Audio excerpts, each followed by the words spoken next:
This is a very biased video, but what is bias if not confirmation, you guys? Welcome back to my channel. Today we're talking 10 champions, very easy to build out for beginners, to the genre, to the game, people that don't really have the exposure and the knowledge. These 10 champions have the absolute basics in terms of mechanics, learning the core of the game, and building them out early game, if you're lucky to get them, is gonna teach you Raid Shadow Legends. You're gonna use these forever and in so many places. Let's get right into it, fellas and Felinas. Stop right there. Click on the link in the description box right now to get one free legendary and one amazing epic as you level up.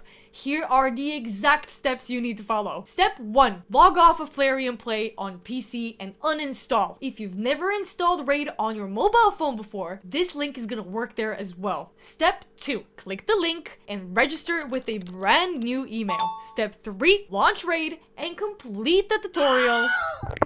Step 4, go to your inbox, and here we go! You'll find Bambus here as well as Ugo when you get to level 15. Don't forget to use the promo code Supreme6 to get Supreme Gaelic for free! This is an amazing account start in Raid, you guys, so click on my link right now and follow the steps. Now I want to preface this by saying that everything in Raid is luck-based, or in the worst case scenario, pay to win, and that's the truth. The more shards you have, the higher chance you will have of pulling all of these champions that I will talk about today, but for it being fair, I've mostly included champions that are either easy to obtain, free in many occasions, many cases. So with that preface, I want my first champion on this list to be someone that everyone can get. And for that reason, my first pick is gonna be Kayle. Out of all starter champions, Kayle has utility for the longest time in your gameplay. That's why I've picked him on my list. Not to say that the rest of the starters aren't gonna teach you something important, some important aspect of the game mechanics,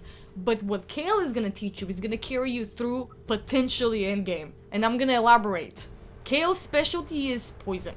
And one of the starter mechanics of the game that you should learn is poison, because you can take it up to things like Clan Boss, which is where you're gonna get most of your good shards from. And most of your shards on a monthly basis. With my cumulative effort of playing in dungeons, with Clan Boss, I get about 80 ancient shards per month, and that is enough to get you some legendary champions. Poison is absolute king in damage dealing, because you can stack that. The percent of damage that this skill will do is based off the attack of your champion. The other specificity about Kayle is you're gonna get the lifesteal set in the first 7 days of your gameplay. You're gonna get it as a reward, and this is the set that Kayle performs best in, and is going to also teach you about passive healing, which is what lifesteal brings. You're gonna heal every time you deal damage, which to survive in early game is so crucial, but Kayle is a starter, he's free. So there you have it. And now because people have talked about him enough and already, I'm gonna give the spotlight to the next champion very quickly because he's also very talked about, and that's Apothecary. Apothecary is gonna teach you all about speed. And Apothecary is easier to build out than some speed champions you're gonna come across later game, but why he's so cool is not only and specifically his speed skill, because it's a good increased speed, but it's his critical heal ability, you guys. You don't know what a crit heal means until you see it come in action. And the cool thing about that is that you only have to worry about crit rate, and the rest you can just put in HP and defense and speed. Depending on your crit rate, this heal can be a full heal. Apothecary is really easy to build out because he's a rare, and he's incredibly easy to book out, but you need luck to get an Apothecary. I will plug this in there. You can get lucky from a mystery shard too. I've tried myself to pull an Apothecary through a mystery shard, and it probably happened on the 500th one, so that's not a reliable way of obtaining an Apothecary. But ancient shards will do just fine, and throughout the course of your game, you're gonna pull multiples of this guy, guaranteed. But if you don't get to Apothecary, and it's not the heal you want to concern yourself with, but the speed, another champion is Diabolist, and you will get her for free from Brimstone Path. She's gonna come with the increased speed that is the exact same duration, on an exact same percent, and she's free. So there you have it. That's your other option for speed. Everybody needs a Geomancer, and I stand behind this. Everyone needs this guy on their team because his passive is bonkers absolutely everywhere. Now his A3 comes with crazy utility combined with his passive. He's gonna steal the target's turn meter. It's a full depletion, and then it's a full transfer. This skill comes with a very high % chance of placing a burn and a good weaken debuff, which if you read his passive, you will find out that enemies under his burn will get damaged. That is a big, substantial damage, you guys, especially when you're facing bosses. So Geomancer in things like Clamp Boss, Hydra, Iron Twins is spectacular, phenomenal. The turn meter depletion here will either be your first time encountering a good turn meter control, and it's probably gonna be your first exposure to how substantial a turn meter control can be on your team and how much it will benefit you, actually. Not to mention that he comes with a buff strip. And buff strips, you know how annoying buffs can be? When they place that unkillable, block damage, block buffs, you want to immediately take it away, and Geo brings that. Geomancer is but an epic champion. He reads like a legendary. He might not read it outright as a legendary, but you put him in battle and you realize very quickly, oh, this guy is underrated in rarity terms. This guy should have been a legendary. So thank you, Plarium, for making him accessible, easy to build out, very even distribution of books, but you have to get lucky to pull him through either an Ancient Shard or a Sacred Shard. If you see one of these progressives, Geomancer is very, very worth going for, you guys. I got mine through a progressive. Can't tell you how many shards it took me, wasn't many, but my experience is not your experience. I hope you get lucky to get a Geomancer. He's gonna teach you why burn is good. Moving on to my very biased list. Everyone needs an Ugo. And I'm not over-exaggerating. This girl was one of the first champions that I had on my account. One of the first exposures that I had to healing, reviving, block buffs. All the important debuffs are placed on a single skill for a supporter to bring to the table. You want a good support champion to set up your nukers to deal even more damage, and with this you need the right kind of debuffs. Decreased defense on a strong chance is gonna allow your nukers to smack twice as hard as what you built them out to do, and it's gonna block the buffs on all enemies for 2 turns as well. When she's the last one standing in a fight, she's gonna cover herself with a block damage buff, she's gonna increase her own speed, and then she can revive all of the allies with 50% HP and half a turn meter already filled. Even though this is a conditional revive, in many cases Ugo will and should be the last one standing on your team. Stack her with a lot of HP to make that happen. And this passive will almost always clutch for you unless she's in away crowd control before that. There's champions that can counter her, but as a starter, starting out and learning the mechanics of the game, Ugo will be such a clutch for you. And you're gonna learn half of the art of nuking through her. Again, you have to be lucky and pull her from Ancient Sacred Shards, but as you guys know, many times you can start your account with a promo code, and she will be one of the few free champions you can get on that offer. So keep your eyes peeled, you guys. And now we talked about Apothecary and Diabolist, and it would be really unfair if we didn't talk about Haikatun, because she's also a free champion that you get as a daily login reward, and she's gonna be the one to teach you about turn meter manipulation and how important speed and turn meter are in terms of mechanics of this game.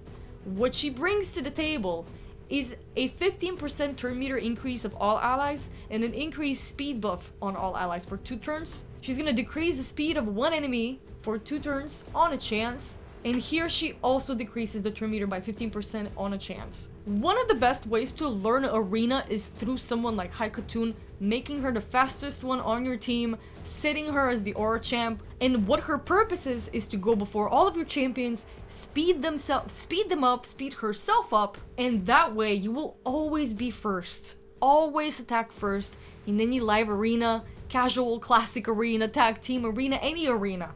The point of Arena is for you to go first, so you don't even get the chance of them attacking. You would want your nukes to happen from 1 hit, or you would at least like to disarm them from taking 1 more turn, so that then on the 2nd turn, it's your turn again and you can nuke them. Haikatun is a very good entry-level champion that will teach you how to do these things.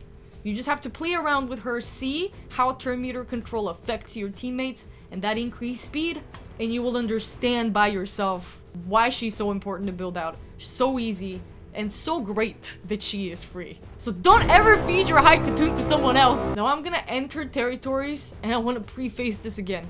You have to get lucky to get some of these champions. It's not even a guarantee, and that's just the reality, you know? But this is just my experience, and so I'm sharing with you my own confirmation bias.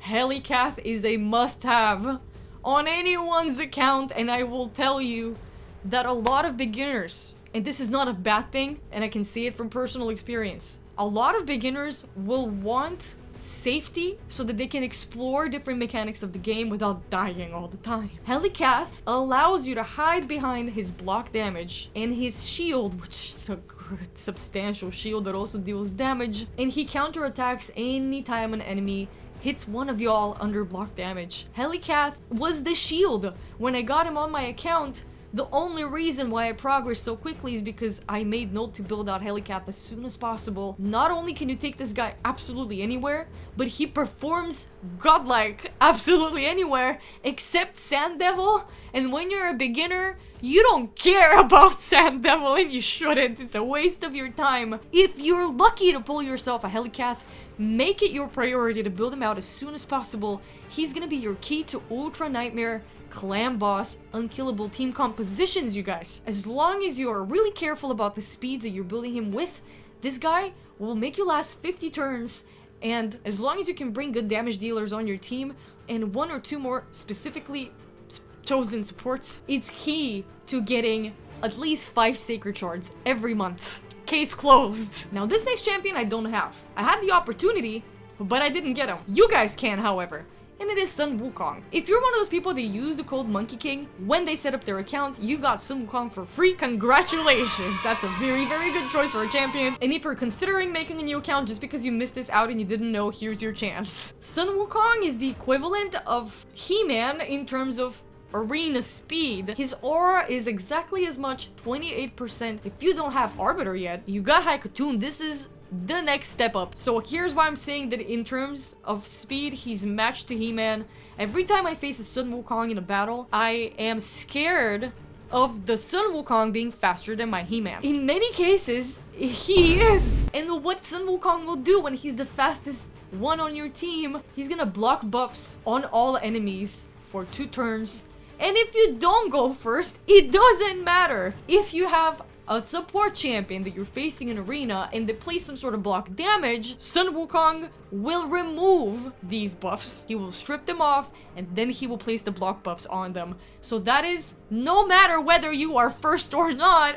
This means that you always have the chance to be locked out by a Sun Wukong, so be careful what kind of buffs you're placing on your champions. The other annoying thing about Sun Wukong, and a reason why you would love him in arena, is that for 3 turns after they were removed from the battle, oft, he will revive himself with 100% HP and 100% turn meter, just ready to attack. And he will almost always use his A3. He can smack hard too. I don't know if I mentioned that, but this A2 actually has a really good multiplier on it, and if the target survives, you immediately get the Sheev debuff placed on you. And this debuff cannot be blocked, so you have that to worry yourself with as well. Another champion that you'll be very lucky of pulling at this time of age is Thor Feyhammer, you guys.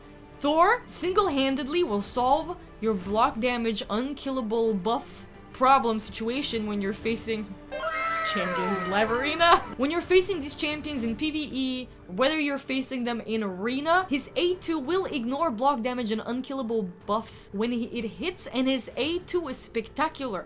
It will hit each individual enemy, but the damage inflicted is gonna stack up to 100 per order of hits. The first hit is gonna get 25%, the last hit is gonna get a 100% increase of that damage. And if that wasn't enough, he comes with the decreased speed, permanently decreasing the resistance of each enemy by 10%. That's on an AoE. And increasing his attack and crit damage on an A1, he decreases the enemy's target's turn meter by 10%. On a chance of repeating this attack, he will steal it twice. He also comes with a super cool passive where he stacks up a thunder counter, and on the 10th time, he's gonna place an AoE and a stun debuff for 1 turn. And the thunder counter then resets to 0, and you can smack again. For longer battles, it's almost like I've had enough of you, get out of my sight. If you're so lucky to pull a Thor, he's gonna become one of your best nukers on your account, period. Maybe forever. He is one of the best nukers in the game. And that's if you're very lucky. Now I'm gonna move on to the champions that you can get through hard grind, some luck, but mostly consistency. Now, they don't call the Arbiter for no reason. You should know that since the release of this game, she has been and still is one of the best champions in the game. You're gonna get her through following the Arbiter missions and finishing them off, and I warn you, there's plenty, so get on that grind. It's gonna take you a few very harsh missions. The amount of classic arena medals that you have to grind, you guys. But ultimately, so worth it, because what Arbiter's gonna do is she's gonna bring you the key to Gold Arena everywhere. Gold anywhere. Gold Classic, Gold Live Arena. Her main purpose is to speed up your champions and their turn meters the way that Haikotun does, but she also brings an incredible aura in arena battles. She increases the ally speed by 30%. That is already more than He-Man. Wukong, she will brush them off. She revives all dead allies and grants her an extra turn if an ally was successfully revived. And she decreases the enemy buffs by 1 turn on a chance. The double hitter with the weaken on her A1. She's the queen of arena, you guys. And though the path of obtaining her is harsh and gruesome, you gotta walk it, and the game changes after you get an Arbiter, or at least so I've heard. And last but not least, you guys, Lady Mikage. And this one you have to get a little lucky for, because after all, you have to pull all the champions that you need to fuse her, but you can fuse her. She is technically free. But once you have Lady Mikage, she might be your first mythical champion on your account if you're not a CC or just blessed with insane luck. Lady Mikage will be your first mythical and probably your best support on your account. Support/controller. In her first form, she's an amazing support champion. She's gonna increase your attack and crit damage the same way Thor does, but on all allies. And she's gonna use a joined attack that allies use their A1 for. That's on the same skill, you guys. So all of her champions under increased attack and crit damage are just gonna go yanking. You don't want to see it coming. You really don't. She's gonna increase the duration of all enemy debuffs and all ally buffs by 1 turn, and she's gonna decrease the duration of all enemy buffs and ally debuffs by 1 turn. And then on her A1, she teams up with the Shadowkin for an ally attack and places a shield that is 10% off her max HP on the ally with the lowest HP for 2 turns, protecting them from dying. On her passive, she's gonna remove all debuffs from the ally with the highest attack, your highest hitting nuker, whatever they're faced with, stun, freeze, some sort of crowd control. You don't have to worry about it with Lady Mikage on your team. She's gonna make sure that your nuker nukes. In her alternate form, and I want you to see this transformation, you guys, and I'm sorry for anyone who has arachnophobia. Her mouth, I think, is the thing that outrages me the most. She's gonna place a sleep with no conditionality, decrease the target's turn meter on her A1.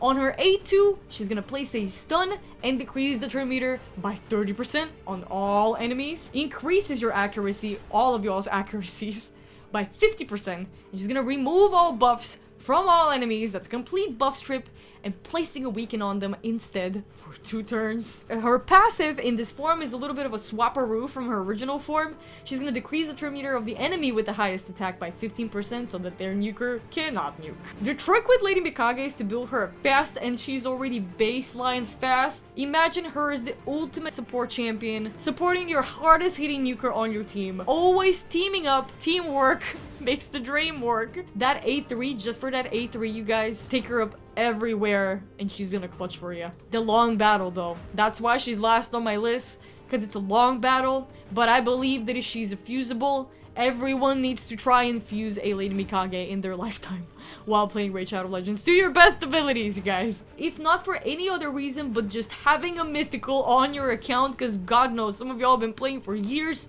and you haven't pulled your first mythical champion, so that. If that doesn't give you more incentive to grind clan boss and whatever dungeon can drop ancient shards, I don't know what will be. I wish you guys good luck on this journey of obtaining whatever champions you want. Not necessarily the ones that I've talked about on this list, but I'm sure that you guys also have your own favorites. Plop them down in the comments section. I want to hear what you guys think are really easy champions to build out and learn the game through. The kind of champions that you're going to be using forever on your account for the longest time. And the kind of champions that will teach you the basics. I always love reading your comments, you guys, so thank you so much for each and every single one. And I will catch you guys again tomorrow. Bye!